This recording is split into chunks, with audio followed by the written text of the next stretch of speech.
ചേട്ടാ, കേരളത്തിലെ വലിയ ചർച്ചയായി രൂപപ്പെട്ട ഒരു പാർട്ടിയാണ് BDJS. BJPയുടെ സഖ്യകക്ഷിയാണ്, അറിയാമായിരിക്കും. അത് വെള്ളാപ്പള്ളി ഒരു യാത്ര നടത്തി, ആ യാത്രയുടെ അവസാനമായിരുന്നു ആ പാർട്ടിയുടെ പ്രഖ്യാപനം ഉണ്ടായത്. എന്തായാലും ചിലപ്പോൾ ആ പാർട്ടിക്ക് എന്തായാലും ഒരു ഉയർച്ച ഉണ്ടാക്കാൻ കഴിഞ്ഞില്ലെങ്കിലും ആ പാർട്ടിയെ കൊണ്ട് BJPക്ക് ഗുണം ചെയ്തിട്ടുണ്ട്. അതാണ് നാം ലോക്സഭാ തെരഞ്ഞെടുപ്പിലെല്ലാം കണ്ടത്. പല തെരഞ്ഞെടുപ്പുകളിലും ഈ പിന്നോക്ക വിഭാഗത്തിൽപ്പെട്ടവർ, പ്രത്യേകിച്ച് ഈഴവ വിഭാഗത്തിൽപ്പെട്ടവർ വലിയ രീതിയിൽ BJPക്ക് വോട്ട് ചെയ്യുന്ന ഒരു അവസ്ഥയുണ്ട്. ഇപ്പോൾ ഏറ്റവും പ്രധാനപ്പെട്ട വാർത്ത, BDJS NDA വിടുകയാണ്.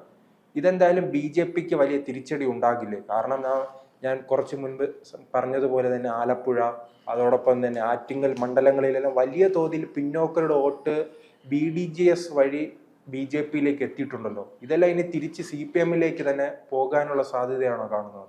അല്ല, അതിനകത്ത് ഔദ്യോഗികമായിട്ടുള്ള ഒരു പ്രഖ്യാപനമൊന്നും വന്നിട്ടുള്ളതായിട്ട് എനിക്ക് തോന്നുന്നില്ല.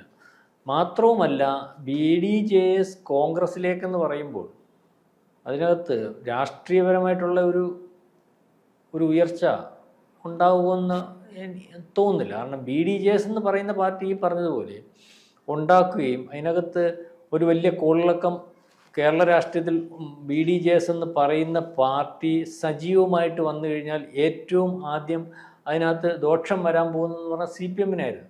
അതുകൊണ്ട് CPM അതിനകത്ത് വളരെ കരുതലോടുകൂടി പാർട്ടി സംവിധാനത്തിനകത്ത് ഇടപെടുന്ന നിൽക്കുന്ന ഒരു രീതി ഉണ്ടായിരുന്നു. കാരണം BDJS എന്ന് പറയുന്ന പാർട്ടി ഈ പറയുന്ന പോലെ SNDPയുടെ പാർട്ടി ആകുമ്പോൾ തന്നെ SNDP എന്ന് പറയുന്ന സാമുദായിക സംഘടനയെ ഒരു പക്ഷേ അത്തരത്തിൽ ഒരു സംഘടന ആൾക്കാരുടെ ഇടയിൽ ചർച്ചയാക്കി കൊണ്ടുവരുന്നതിന് ഏറ്റവും അധികം ജോലി ചെയ്തിട്ടുള്ളതും അല്ലെങ്കിൽ അതിന് ഏറ്റവും അധികം സഹായമായിട്ടുള്ളതും വെള്ളാപ്പള്ളി നടേശൻ തന്നെയാണ്. പക്ഷെ അങ്ങനെ പറയുമ്പോൾ തന്നെ SNDP അത് ഇദ്ദേഹത്തോട് വളരെ വലിയ എതിർപ്പുണ്ട്. അതുകൊണ്ട് തന്നെ അദ്ദേഹം ഉണ്ടാക്കിയ ഒരു പാർട്ടിയുടെ കൃത്യമായ നേതാവ് അദ്ദേഹത്തിൻ്റെ മകനാവുകയും അല്ലെങ്കിൽ അതിൻ്റെ ഉത്തരവാദിത്തപ്പെട്ടവർ അദ്ദേഹത്തിൻ്റെ ഈ പറയുന്ന പോലെ ഈ SNDP യോഗത്തിൻ്റെ ഭാഗം അദ്ദേഹത്തിൻ്റെ കുടുംബത്തിൻ്റെ ഭാഗമായിക്കൊണ്ടെന്നുള്ള ഒരു പ്രചരണത്തിലേക്ക് വരുന്ന ഒരു അവസ്ഥ ഉണ്ടായി. അല്ലെങ്കിൽ അദ്ദേഹത്തിൻ്റെ കൂട്ടായിട്ട് നിൽക്കുന്ന ആൾക്കാരെല്ലാം കേരളത്തിലുടനീളം ഭാരവാഹികളായിട്ട് വരുന്ന ഒരു രീതി വന്നു.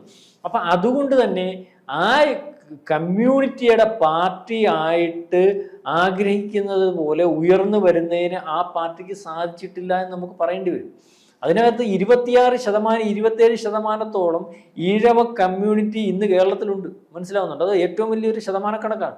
അതിനകത്ത് ആ ശതമാനക്കണക്കിൽ ഉയർന്നു വരുന്നതിന് ആ പാർട്ടിക്കകത്ത് സാധിക്കുകയും വേറെ ഏതെങ്കിലും ഒരു സാധ്യത പല നിയമസഭാ മണ്ഡലങ്ങളിൽ ഇവർക്ക് വളരെ കൃത്യമായിട്ട് ജയിപ്പിച്ചെടുക്കാൻ പറ്റുന്ന പല നിയമസഭാ മണ്ഡലങ്ങളുണ്ട്. ഈ പാർട്ടി വരികയും അതിനകത്ത് ഈ BDJS SNDPയുടെ ഭാഗമാണെന്ന് പറയുമ്പോഴും അതേതര ജനാധിപത്യ സംവിധാനത്തിൽ നിൽക്കുന്ന അപ്പോൾ വേറെ ജാതിയിലുള്ള ഈ ആൾക്കാർ അതിനകത്തുണ്ടായിരുന്നു. അതിനകത്ത് ബ്രാഹ്മൺസ് ഉൾപ്പെടെ ഉള്ളവരുണ്ടായിരുന്നു. അപ്പം ആ രീതിയിലേക്ക് ആ പാർട്ടി ഉണ്ടായിരുന്നു. അപ്പം ആ രീതിയിലേക്ക് പാർട്ടി വരികയും പാർട്ടി ഉയർന്നു വരാനൊക്കെ സാധിച്ചു. അപ്പോൾ ഒരു പക്ഷേ അത് ഉയർന്നു വരാൻ സജീവമായിട്ട് വരാതിരിക്കാനുള്ള കാരണം എന്ന് പറയുമ്പോൾ തന്നെ അത് ഉണ്ടാക്കിയെടുത്ത ആൾക്കാരെ അത്ര അങ്ങ് കണ്ട ജാതിക്കകത്ത് അല്ലെങ്കിൽ ഉൾക്കൊള്ളുന്നതിന് തയ്യാറായിട്ടില്ല. മാത്രവുമല്ല അതൊരു ചെറിയൊരു പ്രക്രിയയായി മുന്നോട്ട് വരുന്നതല്ലേ നാം ആറ്റിങ്ങലും ആലപ്പുഴയിലെല്ലാം വലിയ രീതിയിൽ വോട്ട് നേടാൻ BJP കഴിഞ്ഞിട്ടുണ്ട്.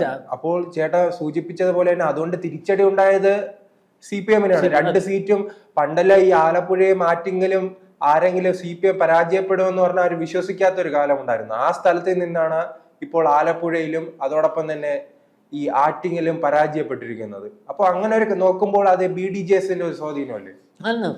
ഞാനീ പറഞ്ഞതുപോലെ ഞാനീ പറഞ്ഞ BDJSന് അവരാഗ്രഹിച്ച തരത്തിലേക്ക് ആ പാർട്ടിക്കകത്ത് അവരുടെ ഭാഗമായിട്ട് നിൽക്കുന്ന SNDP വോട്ടുകളെ കൊണ്ടുവരുന്നതിന് വേണ്ടി സാധിച്ചിട്ടില്ല എന്ന് പറയുന്നത്. പക്ഷേ BDJS എന്ന് പറയുന്ന പാർട്ടി BJPയുടെ കൂടെ ഭാഗമായപ്പോൾ ഈ 2 പാർട്ടിക്കും BJPക്ക് അതിൻ്റെ കരുത്ത് നൽകിയിട്ടുണ്ട്. കാരണം BJP എന്ന് പറയുന്ന പാർട്ടി ഒരു കാലഘട്ടത്തിൽ കേരളത്തിൽ 6% വോട്ടുള്ളപ്പോൾ അതൊരു സവർണ പാർട്ടി എന്ന് മാത്രം, അല്ലെങ്കിൽ അതിനകത്ത് നായന്മാരുടെ വോട്ട് കൂടുതലായിട്ട് നിൽക്കുന്ന ഉള്ളൊരു പാർട്ടിയായിട്ട് മാത്രമായിരുന്നു. അതിനകത്ത് ഈ പറയുന്ന പിന്നോക്ക ആൾക്കാരും അല്ലെങ്കിൽ SNDPയും ഒക്കെ ഇപ്പോഴത്തെ നിലയിൽ പറയത്തക്കോണം സജീവമായിട്ട് വരികയും അല്ലെങ്കിൽ ഒക്കെ ചെയ്യുന്ന BDJSന്റെ ഒരു സാന്നിധ്യം അതിനകത്തുണ്ട്. പക്ഷേ ഈ BDJS എന്ന് പറയുന്ന പാർട്ടിക്ക് ആ പാർട്ടിയെ വളർത്തിയെടുത്തുകൊണ്ട് പോകുന്നതിൻ്റെ ബാധ്യത എത്രത്തോളം ഏറ്റെടുക്കുന്നു എന്നുള്ളതിനെപ്പറ്റി നമ്മൾ പരിശോധിക്കേണ്ടതായിട്ടുണ്ട്. കാരണം BDJSന് ആദ്യം 4 സീറ്റ് ഉണ്ടായിരുന്നു, ഇപ്പോൾ വയനാട് മാറ്റിയിട്ട് 3 സീറ്റ് കൊടുത്തിട്ട് ഈ 3 സീറ്റിലും BJP ക്യാൻഡിഡേറ്റ്സ് നേരത്തെ ഉള്ളതിനെക്കാട്ടി വോട്ട് ഷെയർ കൂട്ടുമ്പോൾ BDSന്റെ ക്യാൻഡിഡേറ്റ്സിനെ പലയിടത്തും അവർക്ക് ആ വോട്ട് ഷെയർ കൂട്ടണമെന്നില്ല, ഒന്ന് മത്സരിക്കുക എന്നുള്ളതിനപ്പുറം പല കാര്യങ്ങൾക്കകത്തും ആദ്യത്തെ ഒരു പ്രാവശ്യം ഇതിനെക്കാട്ടി ഒരു മത്സര സ്വഭാവത്തോടു കൂടിയ പാർട്ടി പോകുന്ന രീതിയുണ്ട്. പക്ഷെ ഇപ്പം ഒരു പാർട്ടിക്കകത്ത് ആ പാർട്ടിയെ മുന്നിലേക്ക് നയിക്കുന്നതിനോ അല്ലെ കൂടുതൽ ഏറ്റെടുക്കുന്നതിനോ വളർത്തിയെടുക്കുന്നതിനോ ഈ പറയുന്ന വെള്ളാപ്പള്ളി നടേശനോ അദ്ദേഹത്തിൻ്റെ മകനോ ഒന്നും താല്പര്യമുള്ളതായിട്ട് തോന്നുന്ന ഒരു അവസ്ഥയില്ല. കാരണം മറ്റു പാർട്ടികൾ നമ്മൾ പരിശോധിക്കുമ്പോൾ അതിന് കൺവെൻഷനുകൾ ഉണ്ടാവും, അല്ലെങ്കിൽ ഈ ഇലക്ഷന് മുമ്പ് പല യോഗങ്ങളുണ്ടാവും. ഇത്തരത്തിലുള്ള യോഗങ്ങളൊന്നും നമ്മൾ BDSൻ്റെതായിട്ട് എങ്ങും ഒന്നും ഉണ്ടാവുന്നില്ല, ഇല്ലേ? വാർഷികത്തിൽ കൺവെൻഷനുകൾ അല്ലെങ്കിൽ സമ്മേളനങ്ങൾ ഇതൊന്നും കാണുന്നില്ല. അതായത് ആ പാർട്ടി ഉണ്ട്, അല്ലെങ്കിൽ ഇലക്ഷൻ വരുമ്പോൾ ഏതെങ്കിലുമൊക്കെ സീറ്റുകൾ മത്സരിച്ച് പോകുന്നൊരവസ്ഥ. പക്ഷേ എന്ത് പറഞ്ഞാലും BDJS എന്ന് പറയുന്ന പാർട്ടി ഈ പറയുന്ന പോലെ BJPയുടെ വളർച്ച ഉതകുന്ന രീതിയിലേക്ക് കാര്യങ്ങൾ നയിച്ചിട്ടുണ്ട്. അപ്പം അത് ഇപ്പം ഈ പറയുന്നത് പോലെ BDJS UDFിലേക്ക് പോവുകയാണെങ്കിൽ BDJS ഉദ്ദേശിക്കുന്ന രാഷ്ട്രീയം എന്ന് പറഞ്ഞാൽ UDFിൻ്റെ ഭാഗമായിട്ട് നിന്നിട്ട് ജയിക്കാൻ പറ്റുന്ന സീറ്റുകളിൽ നിന്ന് മത്സരിച്ച് ജയിച്ച് ഈ പറയുന്ന ജനപ്രതിനിധികളെ ഉണ്ടാക്കിയെടുക്കുന്ന ഒരവസ്ഥയിലേക്ക് കാര്യങ്ങൾ നീക്കുന്നതിന് വേണ്ടിയായിരിക്കും ഒരുപക്ഷെ പോകുന്നത്. പക്ഷേ കോൺഗ്രസ്സിന് അതുകൊണ്ട് ഗുണമൊന്നും ഉണ്ടാവുമെന്ന് എനിക്ക് തോന്നുന്നു. രാഷ്ട്രീയമായിട്ട് നമ്മൾ നിരീക്ഷിക്കുമ്പോൾ BDJSനകത്ത് ഇപ്പം നിൽക്കുന്ന ആൾക്കാർ, മത്സരരംഗത്ത് വരുന്ന ആൾക്കാർക്ക് MLA ആവണമെന്നുണ്ടാവും, പക്ഷേ അതിനകത്ത് അതിൻ്റെ ഭാഗമായിട്ട് നിൽക്കുന്ന അണികൾ, സജീവമായിട്ടുള്ള രാഷ്ട്രീയ പ്രവർത്തകർ വളരെ തുലോമേ ഉള്ളൂ. കാരണം അതിൻ്റെ രാഷ്ട്രീയ പ്രവർത്തനം കാണുമ്പോൾ അറിയാം. നേതാക്കന്മാരെന്ന് പറയുന്ന കീൻ പോസ്റ്റുകളിൽ ഒരുപക്ഷെ ജില്ലാ നേതൃത്വം വരെയുള്ള നേതാക്കന്മാരെ സജീവമായിട്ട് കാണാൻ സാധ്യതയുള്ളൂ. ബാക്കി താപ്പോട്ട് ഗ്രാസ് റൂട്ട് ലെവലിൽ എന്തുപോലും ആ പാർട്ടി സജീവമല്ല എന്നുള്ളതിന് തെളിവാണ് അതിൻ്റെ പ്രവർത്തനങ്ങൾ നമ്മളെങ്കിലും കാണാതെ.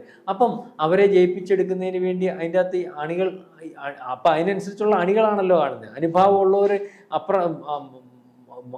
മറഞ്ഞാണല്ലോ നിൽക്കുന്നത്. വോട്ട് ചെയ്ത് അല്ലെ BJP. പക്ഷേ ആ വോട്ടുകൾ ഒരുപക്ഷെ ഈ BDS പറഞ്ഞാലും അത് കോൺഗ്രസിലേക്ക് തിരിക്കാൻ പറ്റുന്ന വോട്ടുകളല്ല. അതൊന്നെങ്കിൽ ഈ പറയുന്ന BJP അല്ലെങ്കിൽ ഈ പറയുന്ന ഈ CPM. മനസ്സിലാവുന്നുണ്ട്? CPMനെയും BJPയെയും ഒരുപക്ഷെ ഈ ഹിന്ദു പാർട്ടിയായിട്ട് അംഗീകരിക്കാൻ തയ്യാറുള്ള ആൾക്കാരായിരിക്കും അതിനകത്ത് നിൽക്കുന്നതെന്നാണ് എനിക്ക് മനസ്സിലായത്. കാരണം CPM എന്ന് പറയുന്നത് ശരിക്കും പരിശോധിച്ചാൽ ഹിന്ദു പാർട്ടി തന്നെയാണ്. അതിനകത്ത് ക്ഷീണം തട്ടുന്നത് കൊണ്ടാണ് അല്ലെങ്കിൽ അതിനകത്ത് ഈ ഈഴ വോട്ടുകൾ BDSന്റെ ഭാഗമായിട്ടോ അല്ലെങ്കിൽ ഈ പറയുന്ന NDAയുടെ ഭാഗമായിട്ടോ മാറുമ്പോൾ ഈ പറയുന്ന അതോടൊപ്പം തന്നെ BJPയോടൊപ്പം കൂടെ ചേർന്ന ശേഷം അവർക്ക് പരിഗണനയൊന്നും ലഭിച്ചില്ല. പ്രത്യേകിച്ച് തുഷാർ വെള്ളാപ്പള്ളിയെ ഒരു രീതിയിൽ പരിഗണിച്ചില്ല. അതുകൊണ്ടാണ് ഇപ്പോൾ ആ പാർട്ടിക്കുള്ളിൽ തന്നെ ഇപ്പോൾ ചർച്ച നടക്കുന്നു. പല നേതാക്കൾ തന്നെ ആവശ്യപ്പെട്ടിട്ടുണ്ട് UDFിലേക്ക് തങ്ങൾ പോകാമെന്ന്. വലിയൊരു പൊളിറ്റിക്സ് ഉണ്ട്. നമ്മൾ ഈ പറയുന്ന BJP ഈ പറയുന്ന പോലെ കേന്ദ്രത്തിൽ തുടർച്ചയായിട്ട് അധികാരത്തിൽ വരുന്നതിനകത്ത് അതിന് നേതൃത്വം കൊടുക്കുന്ന ആൾക്കാർക്ക് വളരെ കൃത്യമായിട്ടൊരു സോഷ്യൽ എഞ്ചിനീയറിംഗ് അല്ലെങ്കിൽ പാർട്ടിയെ കൊണ്ടുവരുന്നതിനൊക്കെ കാര്യം. ഇവിടുത്തെ ഒരു സോഷ്യൽ എഞ്ചിനീയറിംഗിൻ്റെ ഭാഗമായിട്ടാണ് BDS എന്ന് പറയുന്ന പാർട്ടിയെ BJPയുടെ കൂടെ കൂട്ടുന്നതിന് വേണ്ടി തയ്യാറായത്. അതായത് ഇവിടെ വരുന്ന 26% ഈഴവ വോട്ടുകൾ എന്ന് പറയുമ്പോൾ ഹിന്ദു വോട്ടുകളാണ്. ഈ ഈഴവ വോട്ടുകൾ 26% വരുന്ന വോട്ടുകൾക്ക് അതൊരു 10-15% വോട്ടുകൾ ഈ BJPക്ക് സ്വാധീനിക്കാൻ കഴിഞ്ഞു കഴിഞ്ഞാൽ ബാക്കിയുള്ള വോട്ടുകളിലൂടെ പിടിക്കുമ്പോൾ അവർക്ക് ഈസിയായിട്ട് ജയിക്കാൻ പറ്റുന്ന ഒരു അവസ്ഥയിലേക്ക് വരും. ഇതിനാണ് BDSനെ BJPയുടെ ഭാഗമാക്കിയത്. ഇത് ഉറ്റുനോക്കിയാണ് ഈ പറയുന്ന കേന്ദ്ര BJP അമിത്ഷാ പോലെയും അല്ലെങ്കിൽ ഈ BJPയെ നയിക്കുന്ന സോഷ്യൽ എഞ്ചിനീയറിംഗിന് പോകും. പക്ഷെ ആ സോഷ്യൽ എഞ്ചിനീയറിംഗ് ഒന്നും മറ്റ് സംസ്ഥാനങ്ങളിൽ അവർ വർക്കൗട്ട് ആവുന്നത് പോലെ ഇവിടെ വർക്കൗട്ടായില്ല. കാരണം ഈ BJPയുടെ ഭാഗമായിട്ട് എന്തെങ്കിലും BDJSന്റെ കോൺട്രിബ്യൂഷൻ BJPക്ക് ഉണ്ടായില്ല. അതുകൊണ്ട് തന്നെ ഈ പറയുന്നത് പോലെ ഈ പറയുന്ന ചോദിക്കുന്നതൊക്കെ കൊടുത്തിട്ട് ഏതെങ്കിലും ഒരു പാർട്ടി ഉണ്ടാക്കിയിട്ട് BJPയുടെ ഭാഗമായിട്ട് നിന്നിട്ട് കേന്ദ്രത്തിൽ നിന്ന് ആനുകൂല്യങ്ങൾ മേടിക്കാമെന്ന് പറഞ്ഞാൽ ഒരാനുകൂല്യവും അവർ കേന്ദ്രം ഭരിക്കുന്നതിനകത്ത് ഇവിടുന്ന് ഇതുവരെ കിട്ടിയിട്ടില്ല. ഇപ്പൊ സുരേഷ് ഗോപിയെ മാത്രമാണല്ലോ വന്നേ. സുരേഷ് ഗോപി അവിടുന്ന് ഒരു വട്ടം ജയിച്ചു വന്നപ്പോൾ 2 മന്ത്രിമാരെ അവിടെ കൊടുത്തു. പറഞ്ഞ മനസ്സിലായി. അപ്പം ആനുകൂല്യം കഴിവില്ലാത്തവനും അല്ലെങ്കിൽ അതിന് അർഹതയില്ലാത്തവർക്കും ആനുകൂല്യം കൊടുത്ത് പ്രോത്സാഹിപ്പിക്കുന്ന രീതി BJPയുടെ കേന്ദ്ര നേതൃത്വത്തിനില്ല. അത് നമ്മൾക്ക് ദീർഘമായിട്ട് പരിശോധിക്കുമ്പോൾ ഇവിടുത്തെ പാർട്ടി നേതാക്കന്മാർക്ക് ആ പരിഗണന കിട്ടുന്നില്ലല്ലോ. BJPയുടെ നിങ്ങൾക്ക് പരിഗണന കിട്ടണമെങ്കിൽ നിങ്ങൾ അതിന് അർഹതപ്പെട്ടവരാണ് തെളിയിക്കണം എന്നുള്ള രീതിയിലേക്കുള്ള ഒരു രീതിയാണ് BJPയുടെ നമ്മൾ കാണുന്നത്. അപ്പോൾ ഈ വെള്ളാപ്പള്ളി നടേശന്റെയും അല്ലെങ്കിൽ തുഷാർ വെള്ളാപ്പള്ളിയുടെയും ഗമുക്കൊന്നും മോദിയുടെ അടുത്തോ അല്ലെങ്കിൽ വെള്ളാപ്പള്ളി നടേശന്റെ അടുത്തോ ഒന്നും നടക്കുമെന്ന് എനിക്ക് തോന്നുന്നില്ല. അവര് ഉദ്ദേശിക്കുന്ന കാര്യങ്ങൾക്ക് കഴിവുള്ളവരാണെങ്കിൽ അതിനർഹതയ്ക്ക് ഒരുപടി അപ്പുറം കാര്യങ്ങൾ ചെയ്തു കൊടുക്കുന്നതിന് BJP തയ്യാറാവും. അല്ലാതെ ഞങ്ങൾ ഈഴവരുടെ ആൾക്കാരാണ്, ഈഴവർ ഇത്ര പേരുണ്ട്, അതെല്ലാം ഇനി കൊണ്ടുവരും, നോക്കിക്കോ എന്നൊക്കെ പറഞ്ഞാൽ കൊണ്ടുവരുമോ നോക്കിയിട്ട് മാത്രമേ BJP അതിനുള്ള കൂലി കൊടുക്കത്തുള്ളൂ എന്നുള്ളതാണ് എനിക്ക് BJPയുടെ ദേശീയ നേതൃത്വത്തിൽ മനസ്സിലാവുന്നത്. അതുകൊണ്ട് തന്നെ ഈ ആരോപണങ്ങൾ വളരെ കാലം കൊണ്ട് BDJS ഉന്നയിക്കുന്ന ആരോപണങ്ങളാണ് അർഹതപ്പെട്ടിട്ടുള്ളത് അർഹതപ്പെട്ടവനാണോ എന്ന് പരിശോധിച്ച് കൊടുക്കുന്നതിന് വേണ്ടി കരുത്തുള്ള പാർട്ടിയാണ് കേന്ദ്രത്തിലെ BJP.